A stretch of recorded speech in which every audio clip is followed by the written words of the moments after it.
सुप्रभात। मैं जगेंद्र राणा। आज की हमारी आध्यात्मिक चर्चा का विषय है राम में होंगे तो राम में लय होंगे। राम में होंगे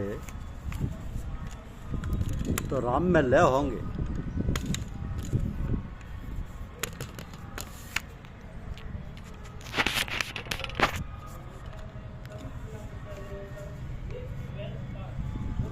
अगर आप मंत्र का ध्यान करते हैं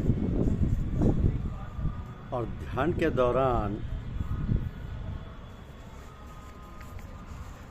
जब साधक ध्यान करता है तो जैसे जैसे उसके ध्यान में प्रगाढ़ता आती जाती है, उसका श्वास धीमी व हल्की पड़ती जाती है और कई बार रुकने तक का बोध होता है। ये स्वाभाविक है और सभी साधकों के अनुभव में आता है। ध्यान में ध्यानकर्ता का बोध इसलिए होता है क्योंकि आपका ध्यान प्रगाढ़ होना चाहिए। ध्यानकर्ता को हटाने की आवश्यकता नहीं है, वरन ध्यान को प्रगाढ़ करने की आवश्यकता है। जब साधक मंत्र का जाप करता है और जाप जब बहुत अच्छा होने लगता है तो वो ध्यान की स्थिति में प्रविष्ट हो जाता है, जहाँ मंत्र का विलय हो जाता है और मात्र निस्तब्धता रह जाती है। इसे ध्यान की अवस्था कहते हैं। जब ध्यान की अवस्था प्रगाढ़ होती जाती है तो समाधि की अवस्था उदय होती है। इस अवस्था में ध्यानकर्ता और ध्यान की विधि दोनों का ही लोप हो जाता है, केवल ध्येय शेष रह जाता है। तो शुरू में इस अवस्था को हम इस अवस्था में हम चेतना खो बैठते हैं और हम झंगिया शून्य हो जाते हैं। परंतु ये बहुत शांतिमय अवस्था है और जब हम इस अवस्था से बाहर आते हैं तो अंतर से शांति व आनंद छन छन कर बाहर आता है। निरंतर अभ्यास द्वारा समाधि की अवधि में वृद्धि होती जाती है और जैसे जैसे हम उसके अभ्यस्त भी होते जाते हैं हमें समाधि की अवस्था में होश भी बना रहता है। ये सच्ची समाधि की स्थिति है। इस स्थिति में एकत्व का बोध होता है जिसे आप पाना चाहते हैं और यह स्थिति दीर्घकालिक अभ्यास के बाद ही आती है। अब आधा घंटा सुबह व आधा घंटा शाम को ध्यान करना उन व्यक्तियों के लिए पर्याप्त है जो सांसारिक कर्तव्यों में इसका दर उलझे कि आध्यात्मिक उपलब्धियों की उनके लिए विशेष महत्ता नहीं। परंतु जो इस जीवन में भगवान को पाना चाहते हैं, मुक्त होना चाहते हैं, उनके लिए आधा घंटा ध्यान करना पर्याप्त नहीं।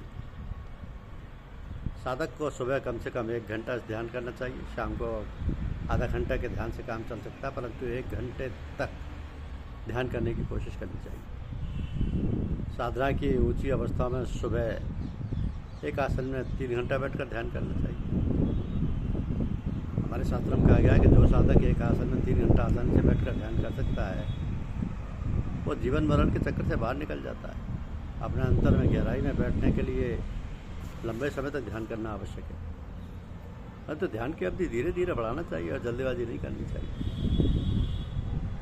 आप प्रारंभ आधा घंटा ध्यान से ही करें। जब आधा घंटा ध्यान आराम से होने लगे तो उसकी अवधि 10-15 मिनट बढ़ा दें। जब बड़ी अवधि में ध्यान आराम से होने लगे तो कुछ महीनों के बाद फिर उसकी अवधि 10-15 मिनट बढ़ा दें।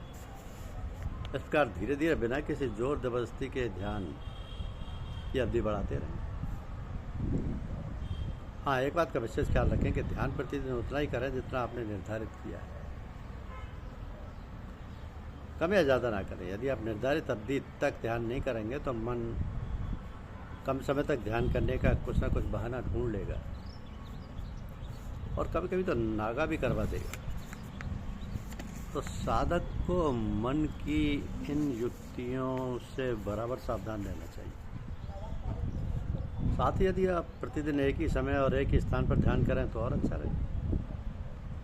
यह नियम गृहस्थ और सन्यासी सभी पर लागू होते हैं। एक गृहस्थ को अपने सभी कर्तव्यों का पालन करते हुए मुक्ति की ओर अग्रसर होना। एक गृहस्थ के लिए आवश्यक है कि वह अपनी परिस्थितियों के प्रति स्वस्थ दृष्टिकोण विकसित करें और ये सोचे जो भी परिस्थितियाँ उसके समक्ष आ रही हैं वह उसके भले के लिए।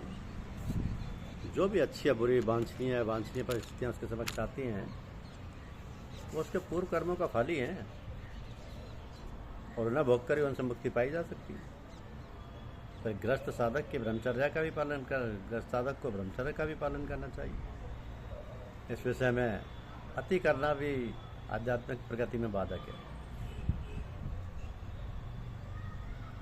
ये सच है कि संत सांसारिक संस्कारों को साफ करके शांति और आनंद के संस्कार बना सकते हैं। इसके लिए संत महापुरुषों का साथ करना चाहिए। तो साधक यदि संत के सानिध्य में खाली व एकाग्र होकर बैठता है तो उसके दिल व दिमाग पर अनूठा प्रभाव पड़ता है। संतों में सदा प्रवाहित होने वाली आत्मधार साधक के अंतर में प्रविष्ट होकर विचारों को व संस्कारों को नष्ट कर देती है और मन को अंतर्मुखी कर आत्मिक आनंद का भान करा देती है।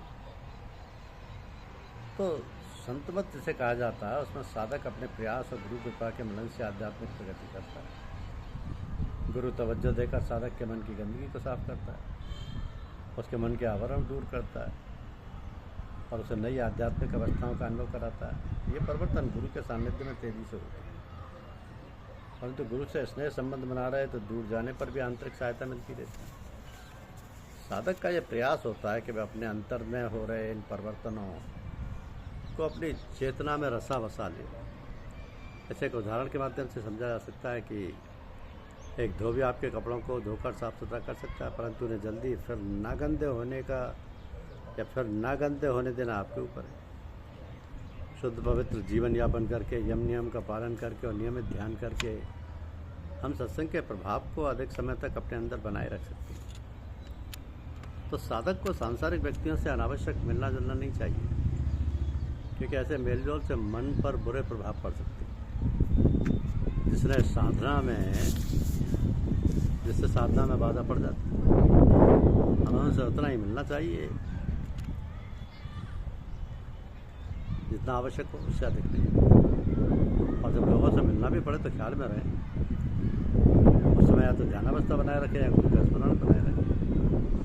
जब आप ख्याल का आवरण बनाकर दूसरों से मिलते हैं तो उनके दुष्प्रभाव से बचे रहते हैं।